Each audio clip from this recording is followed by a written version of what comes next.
হৰে কৃষ্ণ। আমাৰ জীৱনটো বৰ চুটি। আমি ক'ব নোৱাৰোঁ আৰু কিমান উশাহ এতিয়া বাকী আছে এই শৰীৰত। কিন্তু আমি এইবাবেও ভাগ্যশালী যে যিহেতু আমি একাদশীৰ দৰে অতি মংগলকাৰী ব্ৰত পালন কৰোঁ। একাদশীৰ বিষয়ে আমাৰ শাস্ত্ৰত উল্লেখ আছে। সংসাৰ সৰ্পদৰ্শনম নাৰণম পাপ কৰ্মনা একাদশী উপবাসেন সদ্যা এবং সুখম ভৱেৎ। অৰ্থাৎ সংসাৰৰূপী সৰ্পই দংশিত পাপী মনুষ্যই যেতিয়া একাদশী উপবাস পালন কৰে তেতিয়া তেওঁলোক তৎক্ষণাৎ সুখী হৈ পৰে। এই মনুষ্য জীৱন তথা অনাগত আধ্যাত্মিক গন্তব্য দুয়োটাৰ বাবেই এই একাদশী ব্ৰত অত্যন্ত ফল প্ৰদানকাৰী হয়। তেন্তে আহক আজিৰ এই পবিত্ৰ তিথিত আমি শ্ৰৱণ কৰোঁ বিজয়া একাদশীৰ পৌৰাণিক কথা। এবাৰ পাণ্ডৱসকলৰ জ্যেষ্ঠ যুধিষ্ঠিৰ মহাৰাজে পৰম ভগৱান শ্ৰীকৃষ্ণক সুধিলে, হে বাসুদেৱ, কৃপা কৰি আপুনি মোক ফাগুন মাহৰ কৃষ্ণপক্ষত সমাগত হোৱা একাদশীৰ বিষয়ে কওকচোন। ইয়াৰ নাম কি আৰু এই একাদশী ব্ৰতৰ মাহাত্ম্য কি? কৃপা কৰি বিস্তাৰিতভাৱে মোক এই বিষয়ে কওক প্ৰভু। যুধিষ্ঠিৰ মহাৰাজৰ জিজ্ঞাসা শুনি মদন মোহন শ্ৰীকৃষ্ণই উত্তৰ দি ক'লে, হে ৰাজন, অৱশ্যেই মই আপোনাক এই একাদশীৰ মাহাত্ম্যৰ বিষয়ে ক'ম। ধ্যানপূৰ্বক শ্ৰৱণ কৰিব। ফাগুন মাহৰ কৃষ্ণপক্ষত সমাগত হোৱা সেই একাদশী বিজয়া একাদশী নামেৰে জনা যায়। যি ব্যক্তিয়ে এই একাদশী ব্ৰত পালন কৰে তেওঁ এই ভৌতিক জীৱনতে সকলো ধৰণৰ সফলতা প্ৰাপ্তি কৰে আৰু এই নশ্বৰ দেহ ত্যাগ কৰাৰ পিছত তেওঁ আধ্যাত্মিক জগতৰ প্ৰাপ্তি কৰে। এতিয়া মই আপোনাক এই একাদশীৰ সৈতে জড়িত এক বিশেষ ৰহস্যময় কথাৰ বৰ্ণনা কৰি ক'ম, যিটো মহান ঋষি নাৰদ মুনিয়ে ব্ৰহ্মদেৱৰ পৰা শুনিছিল। এইদৰে ভগৱান শ্ৰীকৃষ্ণই যুধিষ্ঠিৰ মহাৰাজক বিজয়া একাদশীৰ কথা ক'বলৈ আৰম্ভ কৰিলে। এবাৰ দেৱৰ্ষি নাৰদে নিজ পিতৃ ব্ৰহ্মদেৱক সুধিলে, হে পিতাশ্ৰী, কৃপা কৰি আপুনি মোক কওক যে বিজয়া একাদশীৰ ব্ৰত পালন কৰিলে জীৱাত্মাই কি ফল লাভ কৰে?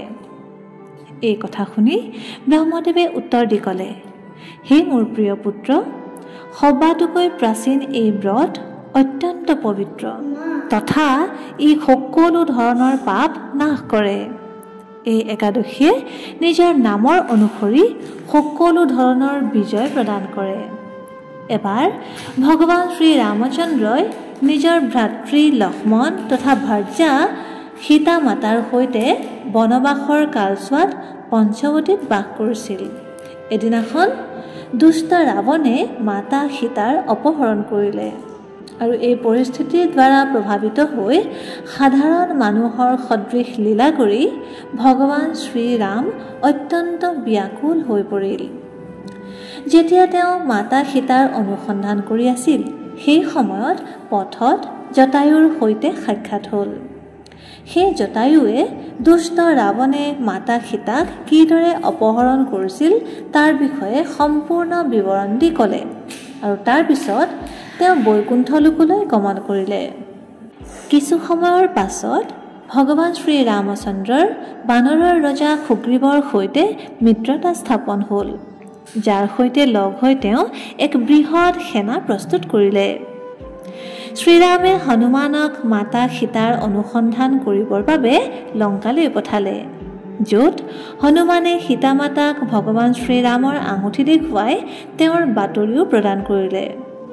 ঘূৰি আহি হনুমানে অশোক বাটিকাত দুখময় স্থিতিত কটোৱা সীতা মাতাৰ স্থিতিৰ বাতৰি শ্ৰীৰামচন্দ্ৰক প্ৰদান কৰিলে আৰু তাৰ পিছত ভগৱান শ্ৰীৰামচন্দ্ৰই পলম নকৰি শীঘ্ৰেই দক্ষিণৰ সমুদ্ৰৰ ফালে ৰাওনা হ'ল।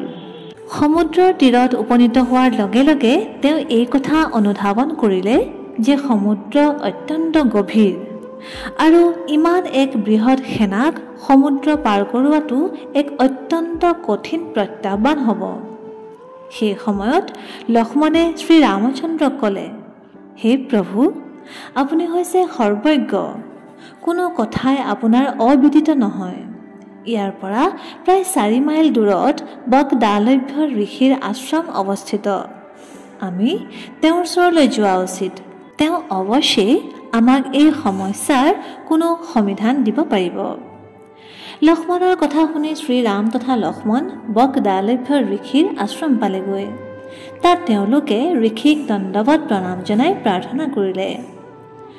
ভগৱান শ্ৰীৰাম তথা তেওঁৰ সনাতন সংগী শ্ৰী লক্ষ্মণক দেখা পাই মহান ঋষি বকদালভ্যই অনুধাৱন কৰিব পাৰিলে যে এয়া কোনো সাধাৰণ মনুষ্য নহয়, অপিতু পূৰ্ণ পুৰুষোত্তম স্বয়ং ভগৱান হয়।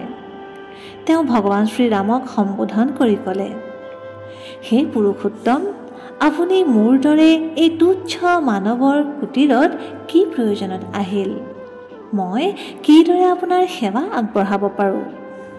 প্ৰভু শ্ৰীৰামে উত্তৰ দি ক'লে, হে ঋষিশ্ৰেষ্ঠ, মই ইয়াৰ এই বিশাল সমুদ্ৰৰ আনটো পাৰত স্থিত লংকা নগৰীত আক্ৰমণ কৰিবলৈ তথা মোৰ পত্নী সীতাৰ অপহৰণ কৰোঁতা দুষ্ট ৰাৱণৰ সংহাৰ কৰিবলৈ বানৰ সেনাৰ সৈতে এই দক্ষিণৰ সমুদ্ৰ তীৰত উপনীত হৈছোহি। কিদৰে আমি এই বিশাল দীৰ্ঘকায় অৱধি অতিক্ৰম কৰিবলৈ সক্ষম হ'ম?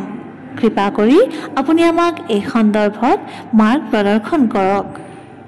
তেতিয়া দালভ্য ঋষিয়ে ক'লে, হে প্ৰভু শ্ৰীৰাম, মই আপোনাক এনে এক ব্ৰতৰ বিষয়ে ক'ম যি ব্ৰত পালন কৰি আপুনি ৰাৱণৰ ওপৰত অৱশ্যেই বিজয় প্ৰাপ্তি কৰিবলৈ সক্ষম হ'ব তথা আপোনাৰ কীৰ্তিৰ পতাকাও দহো দিশতে উৰিব।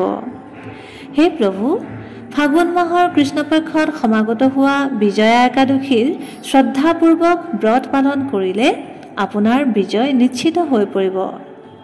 এতিয়া মই আপোনাক এই ব্ৰতৰ বিধিৰ বিষয়ে ক'বলৈ লৈছোঁ, ধ্যানপূৰ্বক শ্ৰৱণ কৰিব।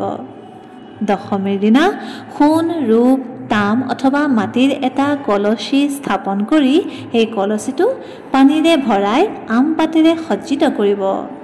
সেই কলচী এক পবিত্ৰ তথা উচ্চ স্থানত ৰাখি তাৰ ওপৰত সপ্ত অন্নৰে আসন বনাই ভগৱান শ্ৰীনাৰায়ণৰ সুবৰ্ণ বিগ্ৰহৰ স্থাপনা কৰিব।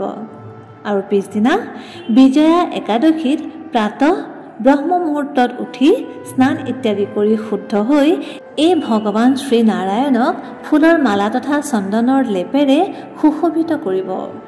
তাৰপিছত পূৰ্ণ ভক্তিভাৱ তথা প্ৰেমেৰে এই বিগ্ৰহৰ পূজা কৰিব। তেওঁক ধূপ, দীপ, চন্দন, ফুল তথা প্ৰসাদ ভক্তিভাৱেৰে অৰ্পণ কৰিব। আৰু একাদশীৰ দিনা গোটেই দিনটো তেওঁৰ সন্মুখত বহি হৰিকথাৰ পঠন তথা শ্ৰৱণ কৰিব। ৰাতিও সেই স্থানতে জাগৰণ কৰিব। তাৰ পিছদিনা পুৱা সেই কলচীটো কোনো পবিত্ৰ নদী অথবা জলাশয়ৰ কাষত স্থাপন কৰি পুনৰ বিধিপূৰ্বক তাৰ পূজা অৰ্চনা কৰিব। তাৰপিছত সুপাত্ৰ কোনো ব্ৰাহ্মণক ভগৱান নাৰায়ণৰ বিগ্ৰহৰে সৈতে সেই কলচী তথা তাত স্থাপনা কৰা নৈবেদ্যৰ দান দিয়া উচিত। এইদৰে বিধি অনুসৰি বিজয়া একাদশী ব্ৰত পালন কৰিলে আপুনি অৱশ্যেই শত্ৰুৰ ওপৰত বিজয় লাভ কৰিব। এই কথা কৈ ব্ৰহ্মদেৱে নাৰদ মুনিক ক'লে, হে নাৰদ, বকদালভ্য ঋষিৰ দ্বাৰা প্ৰদান কৰা নিৰ্দেশ অনুসৰি প্ৰভু শ্ৰীৰামচন্দ্ৰই এই বিজয়া একাদশী ব্ৰতৰ পালন কৰিলে আৰু লংকাৰ ওপৰত বিজয় লাভ কৰি ৰাৱণৰ সংহাৰ কৰিলে। এইদৰে যি ব্যক্তিয়ে এই বিজয়া একাদশী ব্ৰত পালন কৰে তেওঁ এই ভৌতিক জীৱনত বিজয় তথা সফলতা প্ৰাপ্তি কৰিব আৰু জীৱনৰ অন্তত তেওঁ আধ্যাত্মিক গন্তব্যও লাভ কৰিব। ব্ৰহ্মদেৱ তথা নাৰদ মুনিৰ সংবাদ সমাপ্তি কৰি ভগৱান শ্ৰীকৃষ্ণই যুধিষ্ঠিৰ মহাৰাজক ক'লে, হে ৰাজন, যি ব্যক্তিয়ে এই বিজয়া একাদশী কথাৰ পঠন তথা শ্ৰৱণ কৰে তেওঁৰ প্ৰাজপ্য যজ্ঞৰ ফল প্ৰাপ্তি হয়।